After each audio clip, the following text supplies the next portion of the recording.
The Profile.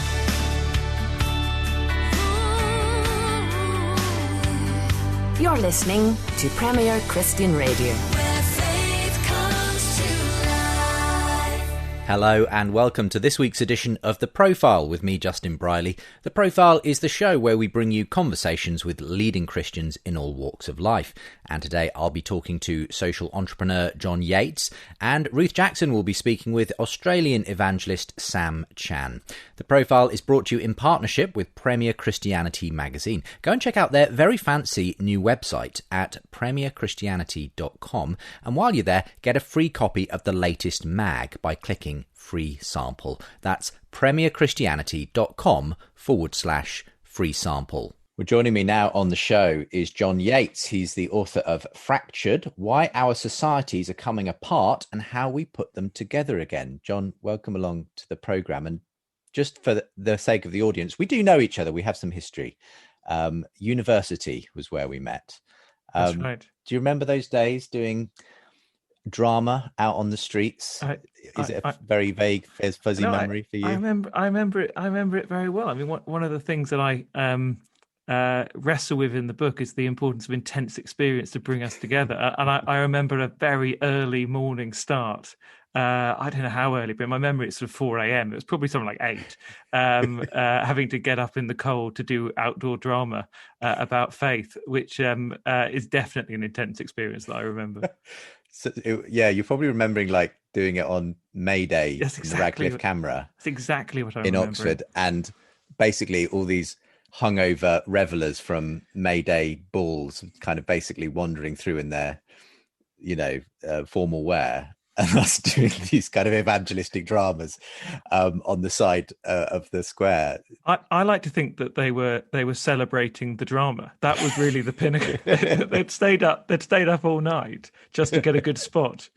Exactly. Yeah.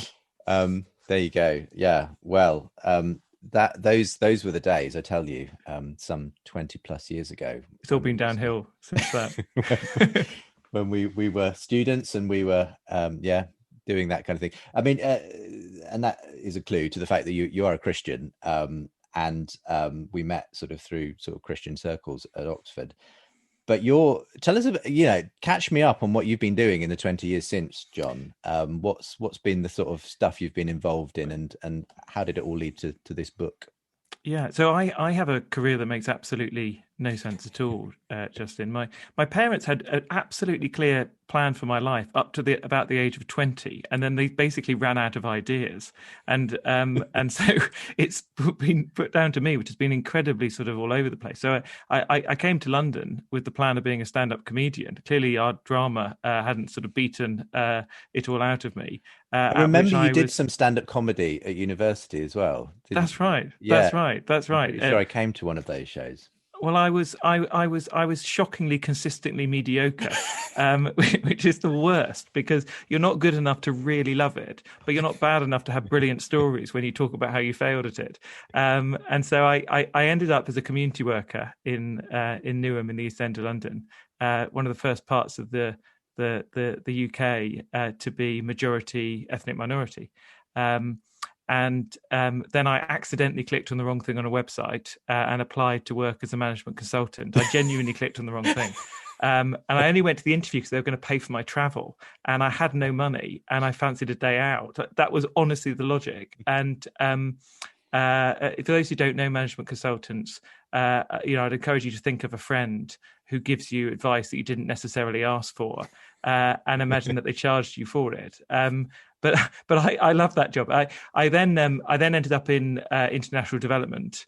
I was keen to try and make some sort of a difference, and found myself in Kenya, in Nairobi. And I was there when there were serious race riots due to an election that went very badly wrong. In some ways, it went brilliantly, because the downside of an election is only one person wins. When in this one, two people won, which was obviously the cause of the huge dispute. And then I came back to the UK and wanted to try and do something positive here. And I'd become obsessed by networks and connections. And I'd seen Nairobi and Kenya actually pull itself apart due to a lack of mixing and connection between groups of people, and what tribes can do to a society. And I was worried that the same thing was happening in the West. And so I came back to start trying to do something about it.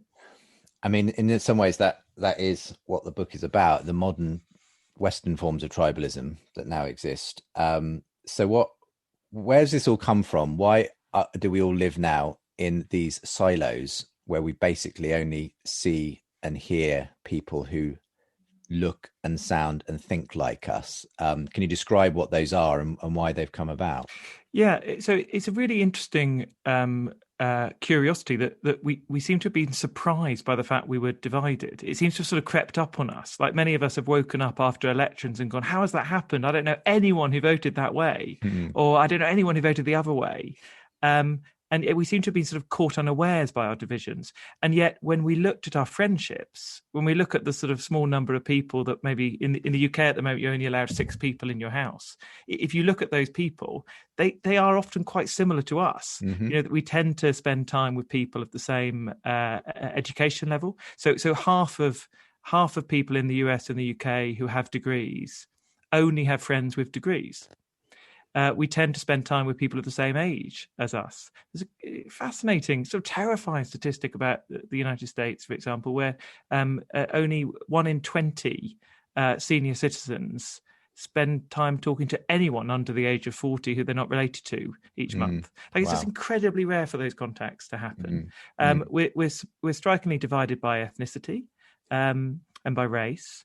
Again, half of us tend to have no friends who are of a different ethnic group. And yet our greatest division is probably by wealth. In the UK at the moment, I'm allowed 30 people in my garden. As a professional person, someone earning a reasonable amount of money for my job, I would actually have to invite 100 people before I would be likely to invite someone who is unemployed. Our networks just are really segregated by choice to a large degree. So the question is why? Why is it like this? And there's a sort of a desire, I think, to blame society. It's caused by something out there that's pulling us apart. I'm a completely diverse, lovely person. It's just all those social forces I have no control over. That's right. It's everyone else. And what the science actually shows us is that we have this tendency, this bias that just pulls us towards people who are a bit like us. I call it in the book "people like me" syndrome. PLM syndrome. PLM. We just have this slight bias, and it's not some awful, terrible thing. It can mean that ginger-haired people like me, normally wearing glasses, who like talking about geeky political theory books, might stumble across another ginger-haired person with glasses who likes political theory books. That's not going to shake Western civilization. It's not totally the end of the world. Sure. The problem is when it gets to extremes, when I only know people who are all Christians, when I only know people who all vote a certain way, when I only know people from a certain ethnic background, it's really hard for me to empathize and understand with the rest of the country. But are there some factors that are, if you like, contributing to and accelerating that? I mean, we've heard a lot about the way social media, far from getting everyone into this lovely, diverse cultural mix, has actually continued that segregation process by saying, well, if you like this, we'll just deliver you people and thoughts and articles that you like. And so has that natural inclination that somehow exists in us been, if you like, exaggerated by technology? It has, and social media is a huge accelerator for people like me syndrome, because we have. Why do I say that? Because if I want to change who my neighbour is, I have to move house. Like that's quite a big move. If I want to change who I'm friends with at school, I've got to move friendship group. It's not as big as moving house, but it's still a move. If I want to change who I follow on Twitter, I just click a button. And so people like me syndrome, that ability to choose who I follow is so easy that we do end up. But one of the things I do want to challenge is that social media is a big part of the story. It's part of the story, but I think it misses something. And actually, I think it's a totally different technology that's played a much bigger part, which is television. So I love the television. I love The West Wing. I love W1A here in the UK. There's a load of shows. I'm a huge fan of TV. But what we've seen over the last 50 years is a huge decline in the physical spaces, in real life spaces, where we used to interact with people we didn't choose to meet. Mm-hmm. One of those spaces is clubs. Yep. Our grandparents, people just 40 years older than us, were twice as likely to join a club or a society. What's the biggest thing that's made a difference to joining clubs and societies? It's the expansion of the television. Mm-hmm. Now, I think you can sort of approach that and go, we need what John Yates is arguing for is we turn back the clock. We go back to the 1950s. We ban TV. We all operate in the way we used to back then. I don't want to argue that. I think there's a lot of things that are very problematic about the 1950s. But I do want to say that we have lost something. We've lost some of these spaces. Another one is schools. Schools were huge places where people would just go to the local school. And actually, one of the things that's changed in the last 50 or 60 years is we now have so much more choice, many of us, about where we send our children to school. And the result is we tend to bias to schools that have children that look a bit like our children. Now, what I want to push is say we're going to have to create again new spaces. It won't be the same as the old, but we need to find new spaces that bring people together. And churches can be a big part. Well, I was going to say, so, does this apply to churches? I mean, in theory, the church is a place where people across socioeconomic, racial, and other lines would meet together. That at the heart of it is this idea that there is neither Jew nor Greek, male nor female, slave nor free, all are one in Christ. There is this vision, at least, at the heart of Christianity, of a truly multicultural, multi-generational community. Is that what we see in practice? Arguably, churches are just as split down racial lines, especially in places like the States, as any other part of society. So what's your analysis of that? Yeah, so Martin Luther King famously said that 11 a.m. on the Sunday was the most segregated hour in America. We shouldn't, as Christians, the truth is our friend. The truth will set us free. So let's tell the truth. Our churches have a history in the UK, in the US, around the world, of having a problem with mixing people and welcoming people of different ethnic backgrounds. We have a problem with it, and we need to be much more on the front foot about addressing it. The truth also is that the church is a really good place historically for people of different income brackets and different ages to come together. Not perfect, but actually much better than the rest of society. And so there is work that we have to do, particularly around race in our churches. Who are the people that we're seeing up front when you go into a church? Do you see people from different ethnic backgrounds? If your church is predominantly white, is there someone in the congregation who's not white, who's at the front? It's so important to make people feel welcome. Do we think about the way that we talk and the language that we use? I don't want to police language. I don't think that helps us. But do we make sure our language is welcoming, that we recognise people, the names that we use in stories? Do we just send little signals that everyone's welcome? Do we have people in our churches who go out their way to welcome new people? So things we have to do, but there's also stuff to celebrate. And I think at the heart of that is that church has always, Christianity is based on an example in Jesus of someone who went to talk to the woman at the well, who went to a male Jew sitting and talking and listening with a woman Samaritan. And we have to, some things we can do are quite small, Justin. What are we doing to actually just say hello to people in the street? What are we doing to welcome our neighbours, to practice hospitality? What are we doing in our churches to make sure that we put on events and activities that get people mixing and meeting? But finally, what are we doing as a group of Christians who believe in the woman at the well to actually say to our governments, actually, I think more needs to be done to reunite our countries, and more spaces need to be created to bring people together? I mean, the assumption throughout everything you've been saying, and it's a shared kind of assumption by me, is that it's good to create spaces where people who are different meet each other, and the fact that we've become polarized and insulated from each other into these different groups is a bad thing. But just expand on that. Why is it a bad thing?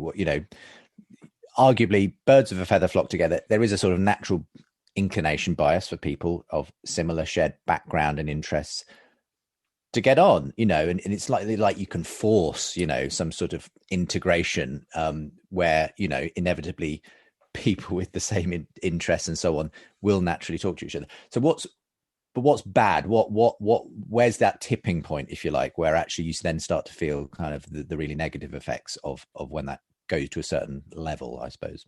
Yeah, it's such an important question. I think there's a danger that we sort of just think getting people to mix is good, full stop, because it's obviously good, and it's sort of it's aesthetically pleasing. We like the idea of people mixing up, and isn't it lovely, and isn't that great? I think that's a terribly unhelpful way actually to think about it, because we need to be much more. What's the evidence? What's the proof? And so let's pick some things that we really care about. Let's just pick two. So first one would be social mobility. So technical way of just saying children, no matter who you're born to, having opportunities to get on in life. Like most of us want to live in a society where who you're born to and where you live, you've still got a good chance. Talent is evenly spread, but opportunities are not. How do we make it fairer? The truth is, and we know this to be true, we even have a saying that says it's not just what you know, it's who you know. Opportunities don't just fall out of the tree. They come from the networks and the connections that we have. Why did I have to accidentally apply for that job in management consulting? I was really good at that job, but I assumed I would never be interviewed or offered that job. Why? Because nobody I knew worked in business. Everyone I knew was either a vicar, a teacher, or a doctor, or something else. It just wasn't imagined to me. And that's someone who's got quite an advantaged background.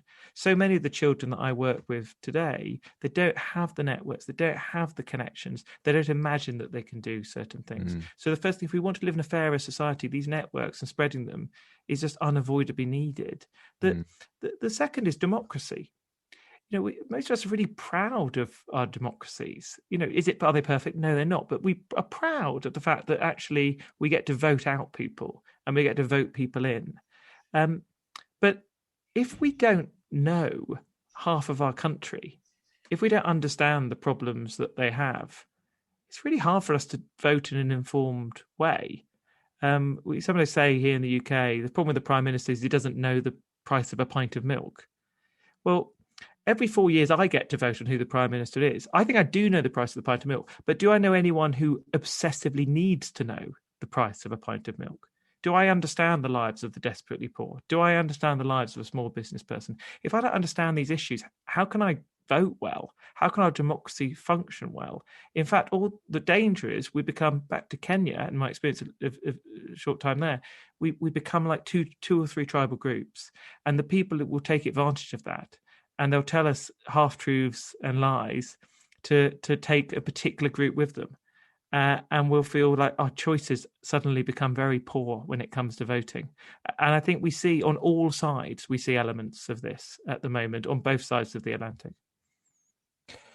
I think that's really, really helpful. To what degree then do you think the solution is in sort of, as it were, consciously creating opportunities for people?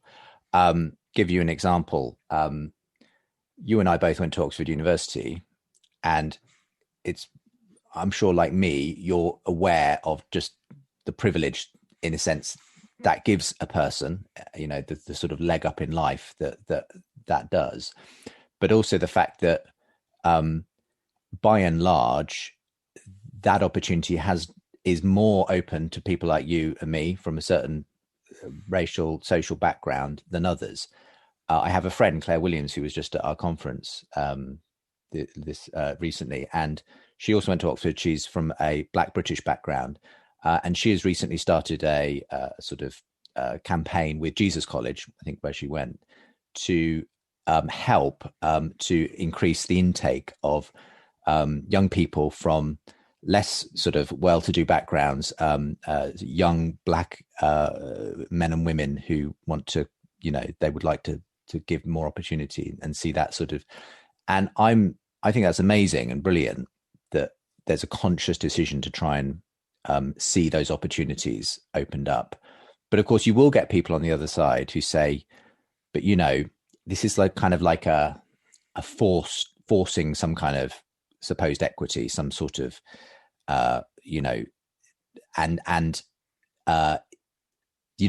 people on the conservative end of the spectrum who will say you're kind of trying to create some sort of situation, which isn't sort of where things naturally pan out, and it's going to lead to people who would have been, you know, more qualified, let's say, to be going to Oxford, their place is being given to people who are less qualified. And it's how do you work out that sort of dynamic, you know, because there are obviously arguments on both sides when it comes to those sorts of. Yeah. So I think two things strike me. One is that the tendency to see the system as natural, I think, is highly aligned as to whether the system advantages you or not. So if when we look at, say, the people going to Oxford, and we find ourselves thinking, oh yeah, well, I would like it to be fair, but I don't think you should interfere with the natural system. The best people should be allowed to go there. That feels quite credible if you happen to be part of the people who naturally tend to go there. If you're if my life had been a bit different, and I'd had the same sort of DNA, the same basic makeup, hopefully the same sort of capability, but I've been born to someone in a very poor part of town, I think I might look at it a bit differently and say the natural state doesn't seem very fair to me, and it doesn't seem to represent the best people getting the opportunity. So I think the first thing is if we're coming, especially as Christians, I think our judgment of what is fair, and assuming that's the same as what we happen to judge as natural in a world that is fallen, I think we've got to be pretty careful with that judgment. I think the second thing I'd say is what is it we ultimately value if we're coming from a more conservative perspective? Most of those of us who would count ourselves as conservatives, I think, value freedom deeply. And we value the freedom from being interfered with, and the freedom to live a good and honest life. Well, at the core of that, we need a government that is just and is not going to be captured by authoritarians who are going to force us to do X, Y, and Z. Well, the truth is, where do authoritarians have the best chance of taking over our governments? It's in a divided society. And so Nazi Germany was not some utopian altogether, group of people. Our societies where a leader comes and can say, I am here for the real people. I am here for you, not them. I'm here for you. That's where our freedoms get most trampled on. And the difficult truth is, if we don't mix, that's a bigger risk. And I think we've got to be grown up about it and say, look, if we want the conditions that protect us from authoritarianism, that create the opportunity to have an equal chance, that actually also create a society where people are less anxious. Mixing is so important because it realizes we don't have to be afraid of everybody. It's how do you kind of enable, though, that to happen in a sort of hopefully organic, genuine way, rather than what can sometimes unfortunately be the case, which is a more tokenistic, box-ticking way of, oh, we need to have X number of women and people of color on such and such a board because there's some sort of new cultural expectation. Now, that may be coming from the right place, but often it can feel false or a sort of tokenistic and not genuinely about what you're talking about. Let me be a bit more radical. So we're talking a bit about how do people get access to jobs and how do people get on boards, which is exactly where you go, I think, historically, because we're thinking about fairness and we're thinking about power. I'm not so interested in that. It's important, but I think it's a side element of the story. I'm interested in how does every single person have a wider network of connections. Let's look at a different country. Let's look at Singapore. So Singapore became a country by accident. It was thrown out of the Malay Federation. It didn't want to leave. It was chucked out. Incredibly small country, incredibly vulnerable. Doesn't have enough land to feed its people. Doesn't have enough people to defend itself. It's in a terrible, parlous state. The leader of Singapore, Lee Kuan Yew, goes on national television and weeps. He is so concerned for the future of his country. What's his number one concern? It's not defense. It's not feeding the country. It's the danger of racial division. That's his number one concern. Singapore is made up of a mixture of Chinese, Indians, and Malays, and he's terrified the country's going to split and divide and become taken over by authoritarians and become a horrible place.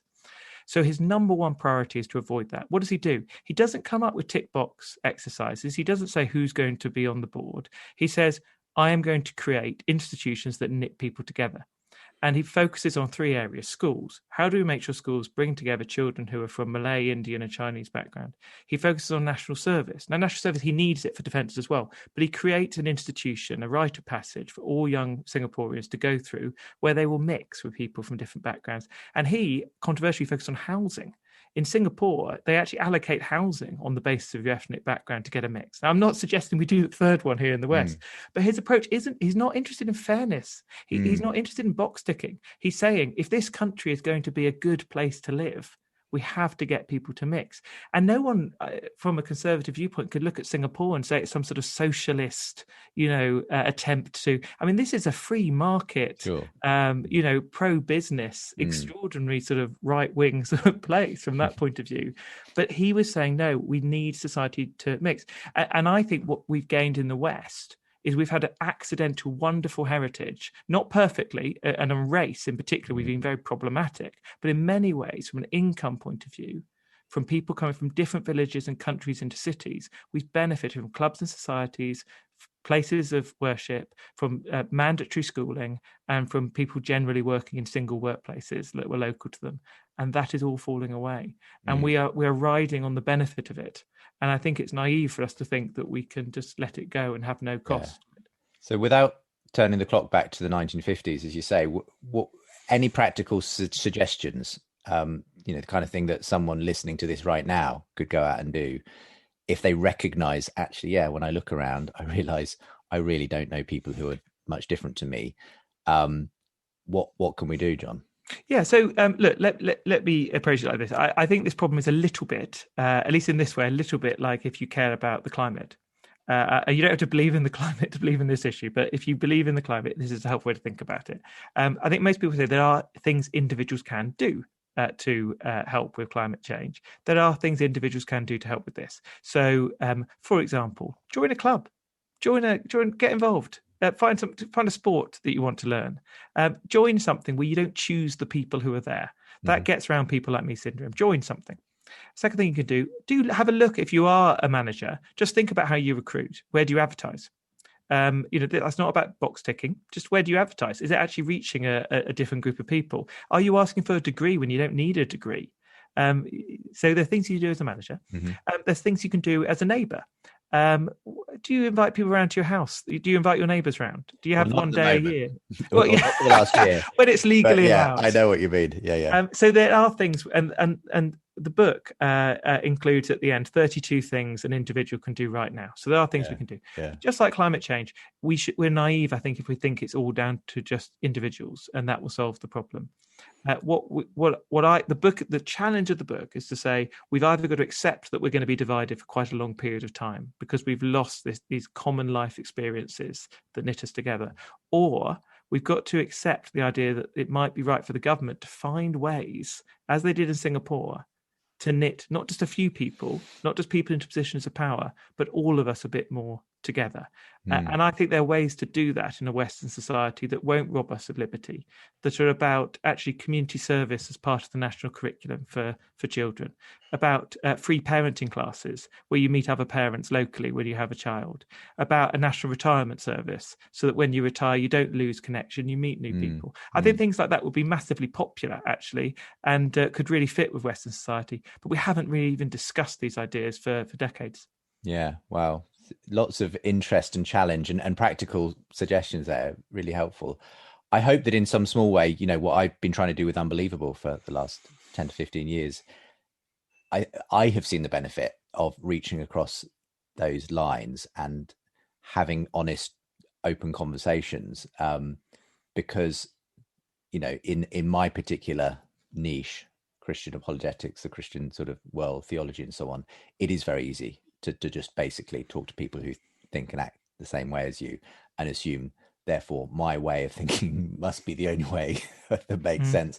And you quickly realize once you actually begin to have the conversations, you stop seeing people as just an idea to be debated, but a person to actually be engaged. And there's something about that I've experienced that helps you to see things far more holistically, and in the long run is much more beneficial than just kind of debating abstract people, and that's, I guess, has always been the danger, that we tend to see see people in those terms. But and there's something, isn't there, about seeing just respecting a person for being a person, for being a child of God, first and foremost. Back to Jesus and the woman at the well. He doesn't turn up with a tract and say, look, he doesn't say to his disciples, right, this is one we're going to get. I've got a plan to get this person onto our side. He goes there with a compassion and an interest in her as a person. And who she is, and from that he shares. And I think sometimes as Christians, we can, if we believe in evangelism, we can see people as tools to be persuaded or tricked or convinced or revealed to. And I don't think that's how Jesus saw the woman at the well. I think he saw her as a human being, just like he was, as a first step. I think that's incredibly important. We come back to that. It's a great book, Fractured, Why Our Societies Are Coming Apart and How We Put Them Together Again. It's by John Yates. And I'll make sure there's a link from today's show where you can find out more about it. It's due to be released very soon in the UK, in September in the US, but it's all available for pre-order now. John, thank you so much for writing the book and talking to me about it today. An absolute pleasure, Justin. Thanks for having me on. I'm Justin Brierley, and coming up next on The Profile, Ruth Jackson in conversation with Australian evangelist Sam Chan. Holier than thou. Radical. Delusional. Ignorant. Perfect. It's time to challenge stereotypes about Christians, and Premier Christianity is leading the way. Transform your perceptions. Broaden your horizons. Open your mind to wide-ranging views. Read interviews with politicians, theologians, and TV presenters. Discover the breadth of the Christian spectrum. Be provoked, react, inspired, and informed. Get the print magazine and full online access for just £4.95 a month. Subscribe today at premierchristianity.com. Premier Christianity Magazine. The bigger picture. The Profile.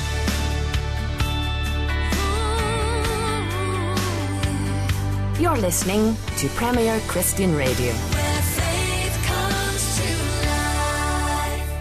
Welcome back to this week's edition of The Profile, brought to you in partnership with Premier Christianity Magazine. If you want more from The Profile, do go to our podcast page at premierchristianradio.com/The Profile. Right now, we're going to hear Ruth Jackson in conversation with Australian evangelist Sam Chan. Sam has recently published a new book called How to Talk About Jesus Without Being That Guy, Personal Evangelism in a Skeptical World. Here's Ruth. I don't know about you, but sometimes my experience is that people who come to faith, not from a Christian family, often find evangelism slightly easier. I suppose because they've had their own conversion story, it's easier to share that. You obviously grew up in a Christian family and you're really passionate about evangelism. So what do you think? Do you think it's easier for people who have come to faith later? Well, yes and no. And I work at City Bible Forum, and many of our staff were what we call midlife converts. They converted to Jesus either at university or as adults. And I think that's what makes them work so well. They actually get what it takes for a non-believer to switch over from non-belief to belief. Whereas someone for me, where my whole life I've known Jesus, it can be a little bit harder.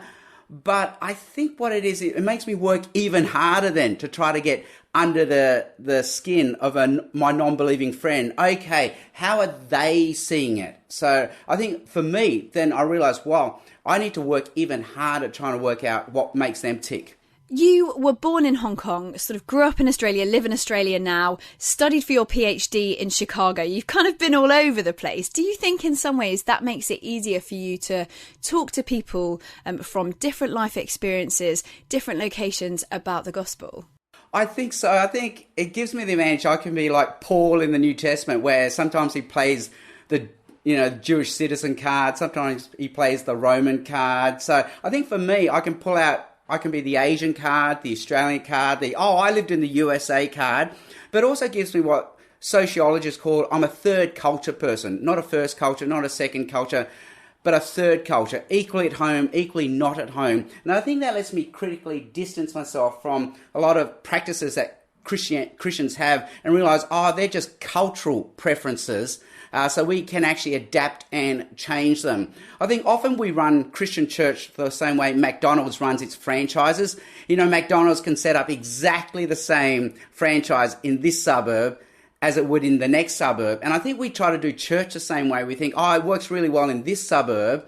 We just need to do church exactly the same way in another suburb. But I think I realise, no, it doesn't have to be that way. That's just a cultural preference you have here. We don't have to make it an absolute standard. We can adapt and try different things for a different culture in a different location for different people. And we have seen recently just horrific sort of racist attacks, I think particularly in the United States. Have you ever experienced any of that racism? So it's horrible what we see in the USA. I guess for me, I can't explain. I think I live in a part of Sydney that's just very multicultural, very welcoming. And no, I haven't experienced any of that. Or if it has, I've just been naively sailing through and just not noticing. And how do you think we respond to things like that as Christians? I think it gives us so much common ground for both the believer and the non-believer. And I think this is really fertile common ground with, say, our liberal, secular, progressive friends. Because we would say, yes, this is horrible. This is messed up. We do need to march for justice. We need to champion the cause for the oppressed. But at the same time, this is where we could actually push a little bit and say, but where does this urge come from? Because if we're just atoms and molecules, what is justice? And if all we have is Mother Nature, this is Mother Nature doing what Mother Nature does best. When the grizzly bear eats the salmon, we don't go, that's horrible, the poor salmon. We know this is just Mother Nature. And we say, well, if all we are is another species of life on this planet, what gives us the right to call out for justice, to champion the oppressed? Where do we get this feeling of universal human rights, universal benevolence? Well, what if it comes from the Christian tradition? Because that's exactly Jesus. He comes into our world because it is messed up. He grieves at funerals. He calls out religious hypocrisy. He himself suffers on a cross and he cries out, why? And that affirms our right to do the same thing. Let's talk about your book, How to Talk About Jesus Without Being That Guy. What do you mean by that guy? I suppose effectively, what does bad evangelism look like in your opinion? Yeah, and this is the dilemma for almost every Christian. It is in our DNA to want our friends and family to know about Jesus. But at the same time, we're in an unofficial, de facto closed country where you're not allowed to talk about Jesus in public. Otherwise, you become that guy. So we want to do it without losing a friendship, without being socially awkward, and also inappropriate. So that's why I wrote the book. How can we both talk about Jesus without being unnecessarily socially awkward? And why do you think so many people are so scared about sharing their faith? Because like you say, if we've got this kind of innate urge for people to find out about the hope that we have, what is it that's stopping us from doing that? I think as in the West, we have a very strict public-private, secular-sacred divide where you're just not allowed to talk about these things in public. That's something you can believe in the privacy of your own home, but keep it to yourself. And I think it's that Western facts value distinction. We can talk about facts in public, the weather, the weekend, the sport. But if you want to talk about religion or values, well, keep that to yourself. And I think because at that moment we talk about what's private to us, we move from the realm of what is to what ought to be. So there's something where we move beyond what's descriptive to what's prescriptive. And I think that's why it gets awkward. Like when we say how blue the sky was on the weekend, that's not going to cause a fight or argument. And we can verify how blue the sky was on the weekend. But when we start talking about God and ethics and values, one, we're going to disagree. Two, it's very hard to verify these claims. Like, how do we know there's a God? How do we prove our values? I suppose it's one thing as well with people pushing back. In some ways, that's potentially easier than people who are completely apathetic and very much, that's your opinion, but here's my opinion. How do we reach those people who seem to not even care about these questions? Yeah, so in my book, I talk about how we need to make the shift from evangelizing like preachers to evangelizing more like counselors. where it's not so much proclamation, but it's conversation. And I explained how if we went to Bible college or seminary, if we took the class on evangelism, chances are they got a preacher to teach us evangelism, meaning we only had one or two models of evangelism. One was a 20-minute Bible talk monologue, Billy Graham style. The other one was how to walk up to a stranger on a university campus and pull out a tract. But what do we do with this space in the middle? The 99% of our life, the friends and family that we do want to tell about Jesus. Well, we do it through conversation, not a 20-minute monologue. And I think that's where we feel so ill-equipped, because at this moment it just feels weird to pull out a tract and read it to our friend. We're not going to give a 20-minute Billy Graham Bible talk monologue. So what do I do? And that's where my book and other people are saying, well, it's done through conversation. And people like Craig Springer, Alpha USA, he's just put out an amazing book called How to Revive Evangelism. Craig Springer and many other people point out that Jesus asked 300 questions. He himself got asked 200 questions. He only directly answered the question 8 times. So what we can do with our friend is to evangelize like a counselor. Like when I had to see a counselor, I thought, I'm paying all this money and she's not talking. All she's doing is asking me questions. But afterwards I walked away and thought, wow, that was profoundly helpful, because she helped me through the questions identify my own pain points and also led me to discover the solution. It's funny, if we give people advice, the walls just come up. But if we ask questions and probe, people open up. So if people don't want to talk about Jesus, we could simply say, wow, why is it, do you think, that you don't want to talk about Jesus? Tell me more, and let them explore rather than us try to monologue to them. I think one of the things that I found really helpful in your book, and I know lots of people online on social media have talked about this being really helpful in your first book as well, is about introducing non-Christian friends to Christian friends, which you say increases the plausibility structures. Would you say just a little bit more about what you mean by that and kind of how we do that in a practical sense? Yeah, so in both books I say, I want you to imagine, I tell you this story. My wife and I were watching TV last night and a UFO landed in our backyard.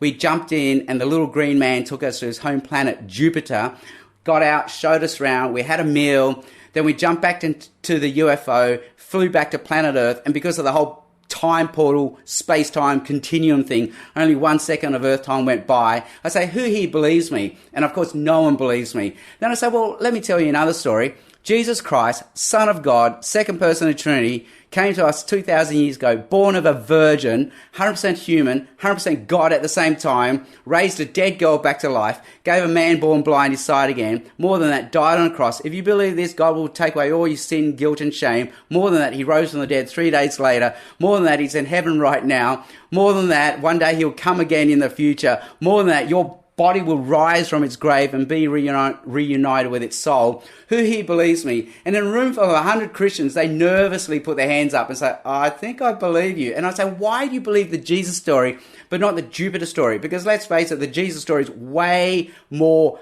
unbelievable than the Jupiter story. And I say it comes down to plausibility structures, pre-programmed, predetermined plausibility structures that prejudge a story as believable or unbelievable. And plausibility structures come from 3 main sources. Our community, so we believe what our friends and family and our community believe, our personal experiences and facts, evidence and data. And I say out of these 3, like it or not, it's community that's most powerful. And I say, imagine if I tell the UFO story and 50 of your friends also believe it. You think, wow, this is more believable because 50 of my friends also believe it. And that's why Paul in 1 Corinthians 15 says, I saw Christ risen from the dead. Not just me, but the other apostles. Not just them, but 500 other people that you can talk to right now. They saw Christ risen from the dead. Now it's more believable. So I say when it comes to evangelism, one of the reasons it's so scary is we know how unbelievable the story really is, but it will be way more believable if we're not the one and only bozo in our friend's life that believes it. So part of evangelism is a lifestyle change where we try to merge our universes of friends. Christians, typically, we have 2 universes of friends, a Christian universe, a non-Christian universe. But if we deliberately, proactively merge universes and introduce our Christian friends to our non-Christian friends, our non-Christian friends to our Christian friends, so that our non-Christian friends will suddenly have 3, 5, 50 other friends who believe the Jesus story, then it's way more believable than it used to be. In How to Talk About Jesus Without Being That Guy, you have sort of 8 top tips for evangelism. Is there any chance you could whittle that down to maybe 3 or even kind of one key thing that if someone was stood in front of you now wanting to know about evangelism, you would say is kind of the key thing that we need to get on board with? Wow, 8 tips merge into one. It's like asking me which one's my favourite child, and if I could only take one child to the shops, who would that be? Well, I would say, and I don't actually give it as an explicit tip, but I make it an implicit tip. How can I be Jesus to my friends? How can I be Jesus to my family? How can I be Jesus in the workplace? In other words, how can I be loving, kind, merciful? How can I be the unofficial de facto chaplain in this person's life? How can I be the one that has wisdom, a calm, non-anxious presence? How can I bring Jesus' love, mercy and justice into this person's life today? And in the book I share how when I drive to school to do the school drop-off for my kids, we pray a prayer. And one of the prayers we pray every day is, help me to be Jesus at school today. And in the book I share this story where my wife had this amazing evangelism opportunity, but she wasn't looking for it. She was simply being Jesus to a troubled person in the community. But through that, the unintended, accidental consequences were heaps of people discovered Jesus and heard about Jesus.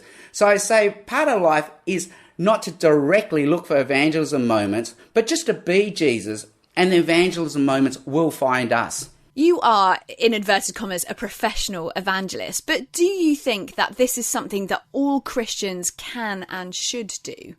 Oh, yeah, and I'm a professional evangelist when I'm with City Bible Forum, but I feel just as awkward, just as ill-equipped when I'm the non-Christian in the workplace, because I still work 1 or 2 days as a doctor in the hospital system. I feel just as ill-equipped and awkward with the non-believing family member at the Christmas dinner.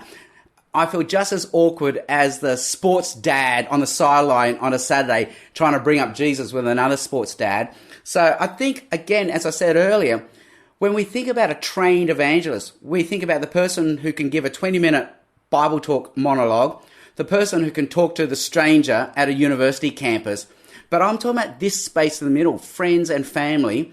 And again, Craig Springer, Alpha USA, How to Revive Evangelism, is saying now that we're so post-Christendom, post-reached, evangelism is having to shift from event-based evangelism, where we used to have to try to invite our friend to church to hear someone give a Bible talk, to what's called disciple-making evangelism, where it really is the normal, everyday Christian doing one-to-one evangelism with their friends and family. So now that we're post-Christian, even if we don't believe it, this is the only way it's going to work. The normal Christian has to do the one-to-one evangelism. Also, Barna.com in the USA, they did this survey and they found that almost every non-believer has a problem with Christianity, like the abstract Christianity that's out there, but they do not have a problem with a Christian friend that they have. So now more than ever, it's the Christian friend or family member that has to do the evangelism. I suppose it's one thing doing evangelism when you can go for a coffee with someone and sit face to face with them, but we're in this mad COVID world where lots of people are still kind of locked into their houses or communities and not really allowed to travel, not really allowed to see people face to face. How do we do evangelism in that setting where it's already awkward enough because you're kind of behind a screen? Yeah, again, be Jesus, be the unofficial de facto chaplain in that person's life. And I think all we have to do is be the person who understands. There's that famous saying, home is where you're understood. So how can I be a home to this person? And it could be simply as checking in. So everyone's Zoom fatigued right now, so maybe don't Zoom them, but maybe just a little text message. Hey, thinking of you today. How are you? And then I call it the power of the second question. How are you really going? So that they can take away the brave face, the facade, and share how they're really going. And in Genesis 3, it says every aspect of human life is broken. Our work is broken. our relationship situation is broken, our health is broken. So when you ask people, how's the weekend, how's the family, how's work, they'll always say, oh, fine, because it's a social necessity. It's just a greeting. But then you say, well, how was it really? The power of the second question. Pause long enough, which is easy to do with a text, and then they'll come back and say, actually, it didn't go well. And then so my favourite response then is, hey, my wife, my kids, we pray every night for our friends. Can we pray for you tonight? So that moment we've become their connection with the sacred. We've introduced the sacred into the conversation. And then I check in the next day, say, hey, we prayed for you. How are you going? So at work, I mean, I work in a hospital, so things are crazy, like everything's rushing. But someone might share with me, oh, Sam, I'll be away next week. And then I'll say, oh, how are you? And he goes, and that's when the shoulders slump. Oh, I'm actually going for an operation. And I suddenly realize he has not trusted this information with anyone else. And then I say, oh, I'm going to pray for you tonight. And then I'm going to check in on you next week. Is that okay? Another person said to me, oh, I said, how's the Christmas break? He said it was good. And then I said, oh, how was it really? And he said, actually, my father died and I couldn't attend the funeral because of COVID. And I said, oh my gosh, that's terrible. Can I pray for you? So I think it's the power of the second question, checking in, showing them that you are the one that understands they can be vulnerable, be their connection with the sacred by offering to pray. Studies show that during COVID, stress, anxiety, depression went sky high, and people were checking out God, spirituality, and prayer, like 20, 40, 60% more. So, but they don't know how to pray. That's the thing. So we can offer to be the one who prays for them. That's what we can do. I suppose often when we're talking about evangelism, apologetics comes into it.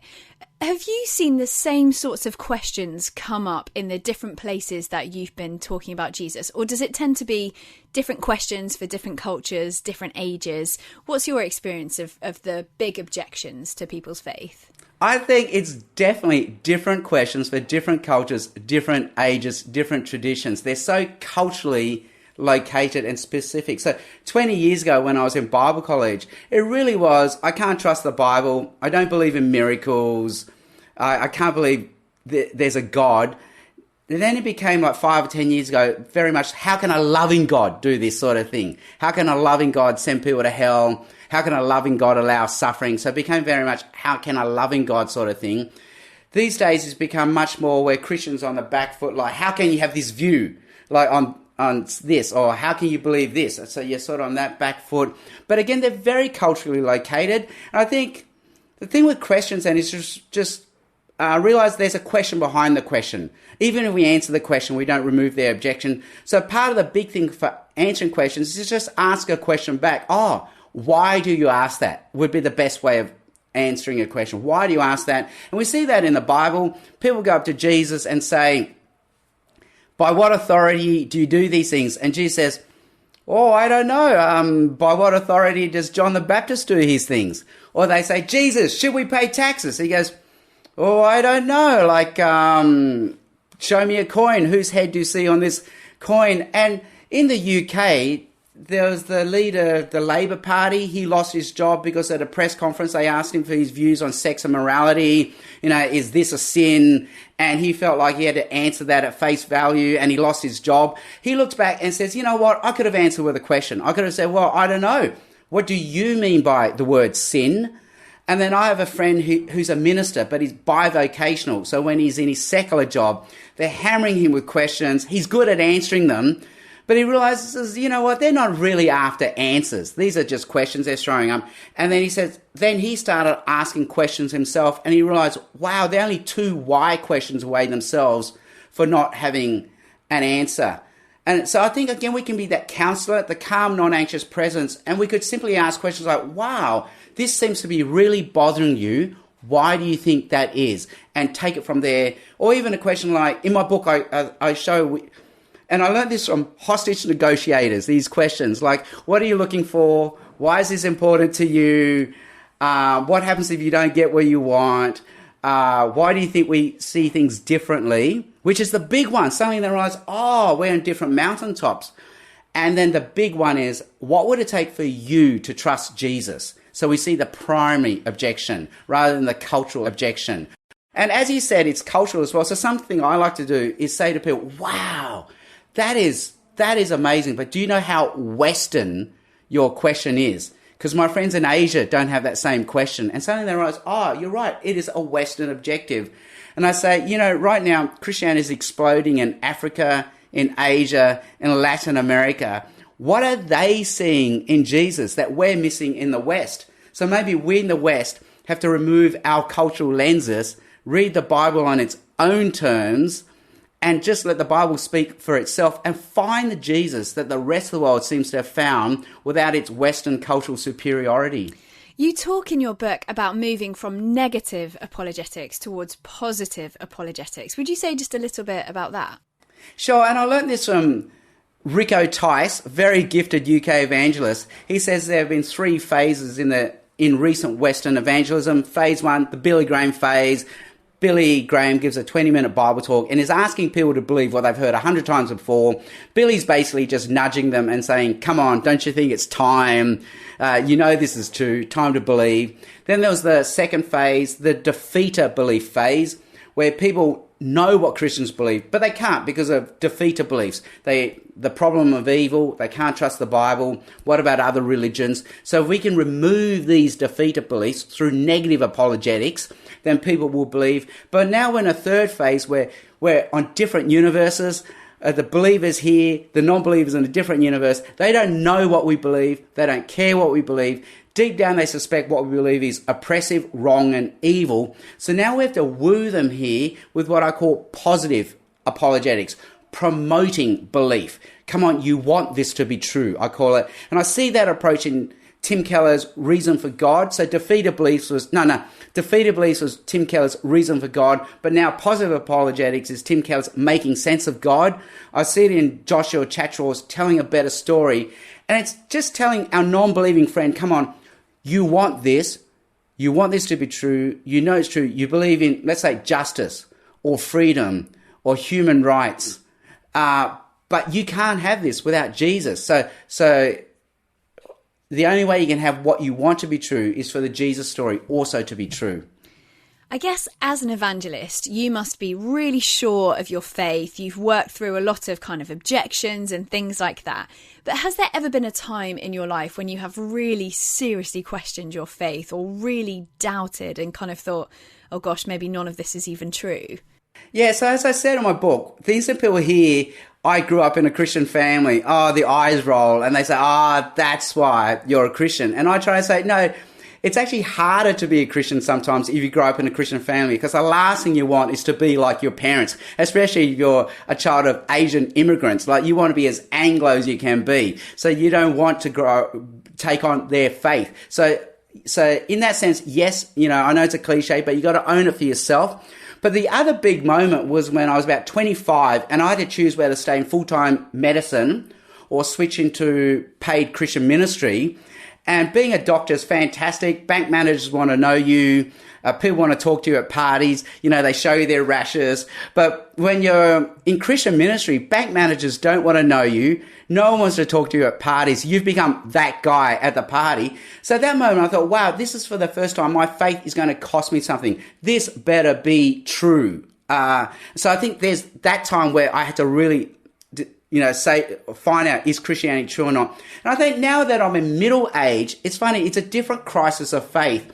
I think you have so many friends who are not Christians, and then you start to think, can they all, like, what's God going to do with my friends who aren't Christians? So it's a different crisis of faith. Like, can there only be one way when so many of my friends don't believe this story? Sam, you are a father of 3 boys. How do you and your wife kind of encourage your children to share their faith with their friends? I say you just got to build your Christian faith into the normal rhythm, pattern, and fabric of your life. So it's not this extra event that you shoehorn into your family calendar. And in my book, I joke about how it's like fitness, because every New Year's, we make the same resolution. This year for sure, I'm going to eat less, drink less, exercise more.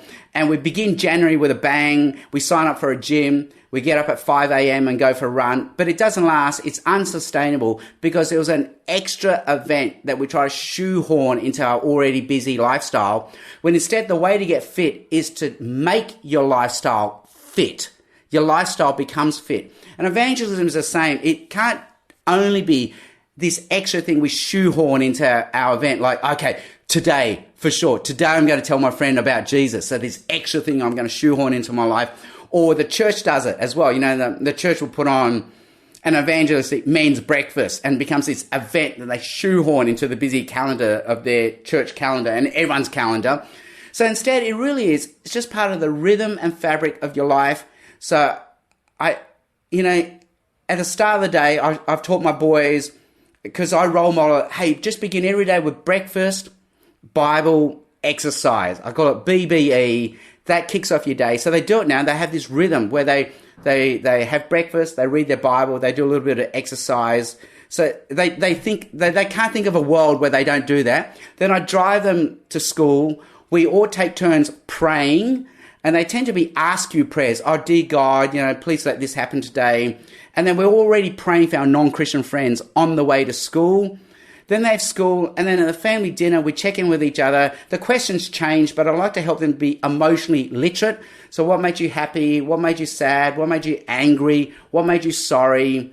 And how can we pray those emotions to God today? And we just pray for each other. So somehow it's in the rhythm and fabric of our life. And even church.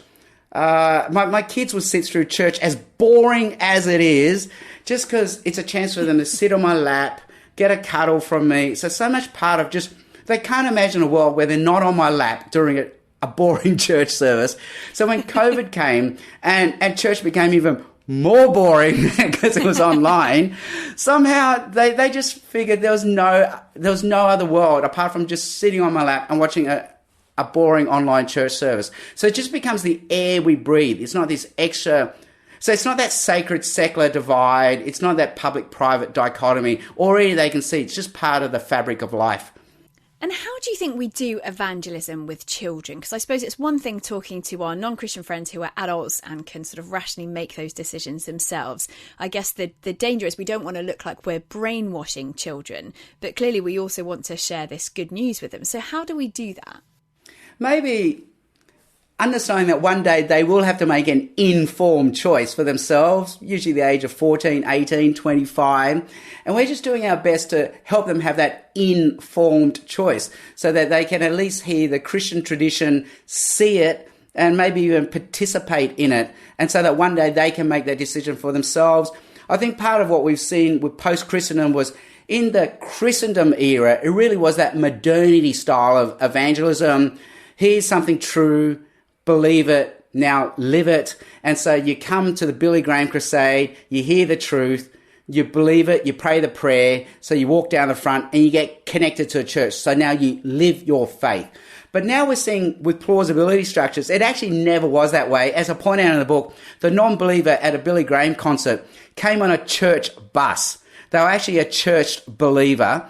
And I think back to my childhood days, in my Sunday school, half the class were non-believing children from non-believing parents. Just what non-believing families used to do 20 years ago. Drop your kids off at the church, they'll learn values, they'll babysit the kids for you. Now you can sleep in on a Sunday morning, watch TV as an adult. And half the church soccer team were non-believers. The Friday night youth group were all non-believers. So somehow the non-believer 20 years ago was a church non-believer. So they actually had belonging, which helped behaviour, which led to belief. So we thought it was, belief, then belonging, then behaviour. Now I realise it actually was belonging, behaviour, belief. So what we can do for children from an early on is find some sort of belonging and some sort of behaviour so that when they are 14 or 18, then they can make an informed choice on what to believe. Final question. If you could go back to your younger self, sort of knowing everything that you've learned along the way, all the experiences that you've had of God, of evangelism, is there anything that you would say to your younger self? Just be a better listener. So I got the worst of everything. I trained as a doctor, and doctors 20 years ago were horrible people. Like, we just gave advice. We didn't listen. We were horrible people. But then when I went to ministry, I learned the art of listening. And I thought, I would have been a much better doctor if I had learnt to listen rather than do all the talking. And I think evangelism is exactly the same. 20, 30 years ago, we only got taught one method, how to monologue. And there's a time and place for that. I am paid by City Bible Forum to monologue. So long may that continue. But now I'm realizing that's only a small part of evangelism. The bigger part of evangelism is being a good listener, someone who understands. Like, just go out of my way now to hear what they're really saying and just understand the emotions they're feeling, and being a safe space where my friend can be vulnerable. Sam, how do we find out more about what you're up to? How do we get a copy of your book, How to Talk About Jesus Without Being That Guy? Well, I think in the UK, your big bookstore is 10 of those. Is that right? I think they definitely have copies of my How to Talk About Jesus Without Being That Guy. Glenn Scrivener from Speaking Life has this great YouTube interview of me and Steve McAlpine. We're both Australians, and Glenn's an Australian, so it's a takeover of the world. So come the revolution, make sure you're on our side. And the best thing is Glenn has managed to interview Steve McAlpine and me, Sam Chan. We both work for City Bible Forum, but we've put out these complementary, contradictory books. I have a yellow cover. Steve has a red cover. My one's How to Talk About Jesus Without Being That Guy. Steve's book is How to Be That Guy, how to be the bad guys, because we are the bad guys in the workplace now for our views on many things. Sam, thank you so much for your time today. Thanks so much. This was so much fun. Thanks for having me. That was Ruth Jackson in conversation with Sam Chan, concluding today's edition of The Profile here on Premier Christian Radio, and brought to you in partnership with Premier Christianity magazine. Do get yourself a free sample copy at premierchristianity.com/free sample. And thanks for being with us today. See you next time.